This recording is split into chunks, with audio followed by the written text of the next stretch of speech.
You know, most of us like to believe we're in the driver's seat of our own lives, right? That we're making conscious choices all day, every day. But what if I told you that for the most part, you're not actually driving at all? What if you're just a passenger, stuck on a ride that just goes in circles? Seriously, take a second and think about it. Does your life feel like it's progressing, or does it just feel like it's repeating? Are you actively building your days, or do you feel like they're just kind of happening to you? This isn't just some deep philosophical question. It actually gets to the very core of how we live our lives. I mean, does any of this sound familiar? You wake up. First thing, you grab your phone. You scroll through the same few apps. You find yourself thinking the same worries, feeling those same old emotions, whether it's anxiety or just boredom.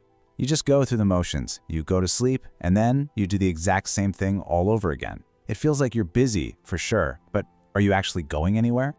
Well, this feeling, this whole cycle of just repeating yourself, it actually has a name.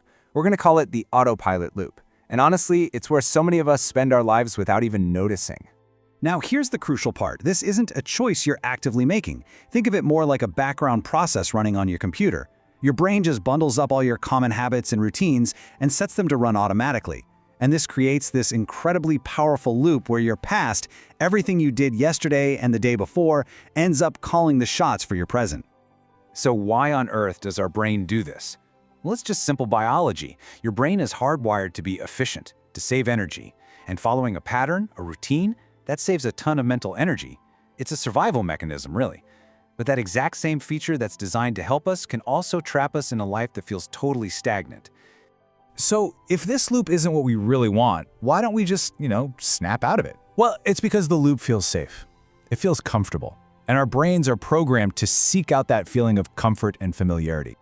This line from the source material just hits the nail on the head. Your brain will literally choose what it already knows over something new that could make you better, even if the familiar thing is slowly holding you back. That comfort zone, over time, can really become a cage. And this comfort trap is held together by this sneaky, self-reinforcing cycle. It's a four-part process that pretty much locks the autopilot loop in place, and it makes it incredibly hard to break free. So let's break it down. Okay, so it all starts up here, in your mind. Believe it or not, every single day, about 90% of the thoughts we think are the exact same thoughts we had the day before. These recycled thoughts are what kick off the entire sequence. And when you think the same thoughts, what happens? They inevitably stir up the same old emotions. You think about that deadline, you feel stress. You think about a mistake you made, you feel regret. Suddenly, the emotional soundtrack of your day is completely predictable. And what do we do when we feel those predictable emotions? We act predictably. When you're stressed, maybe you procrastinate. When you're bored, you start scrolling endlessly. Our emotions basically drive us to do the same things over and over. And here it is. This is the final step that locks the whole thing in place. When you take the same actions, you guessed it, the same results. And that result then reinforces your original thought, and boom, the cycle starts all over again. You are quite literally creating your own repetitive reality, day in and day out. And modern life just makes this loop so much stickier, doesn't it? We get confused between being active and actually making progress. We spend hours consuming content, scrolling through feeds, and we feel busy. We're getting these little hits of easy dopamine, but we aren't really creating anything or learning anything or moving forward. It's just the illusion of motion. Okay, so that's the problem. And I know it might sound a little bleak, but here's the really good news. You absolutely can break the loop.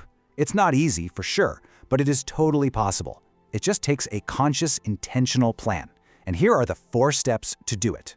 First up, awareness. You have to kind of step outside yourself and just watch. Be a scientist of your own life. Honestly observe your patterns without any judgment. What kicks you into autopilot? Step 2, introduce small changes.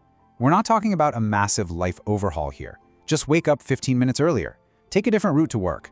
These tiny little disruptions force your brain to wake up and pay attention again. Third, control your inputs. What you read, watch, and listen to. That becomes the raw material for your thoughts. So if you change the input, you'll eventually change the output. And finally, and this is probably the hardest one, embrace discomfort. Real growth always happens just on the edge of your comfort zone. That awkward, difficult feeling, that is the sound of the loop breaking. You know, one of the biggest mental roadblocks that keeps this whole loop running is this one little sentence. We tell ourselves a story, that our patterns, our habits, that's our personality. We kind of resign ourselves to this idea that we can't really change. But what if you just replace that statement with a question? Instead of defining yourself by all your past patterns, what if you just opened yourself up to what's possible in the future? This simple little shift in how you talk to yourself is an incredibly powerful tool to start making a change. At the end of the day, this all comes down to a fundamental choice about how you want to live your life. Are you going to stay on the path of unconscious repetition, or are you ready to start a conscious journey? I mean, this slide really lays out the two paths so clearly. The loop is just living on autopilot, where your past dictates everything you do. But the journey, that's about intentional growth, where your actions right here in the present are actually creating a new future. It's the difference between being a character in a story that's already written and being the author. And here's maybe the most important takeaway from this whole explainer. Now that you're aware of this loop, you're going to start seeing it everywhere in your own life. And once you see it, you can't unsee it. This awareness is the first and most critical step. You can't go back to just being blissfully ignorant, and trust me, that's a really good thing. So now you're standing at a fork in the road. You can see the mechanism that's been keeping you stuck. You see the patterns, the thoughts, that comfort trap. And now you have the tools to start breaking it. So the only question left is, will you?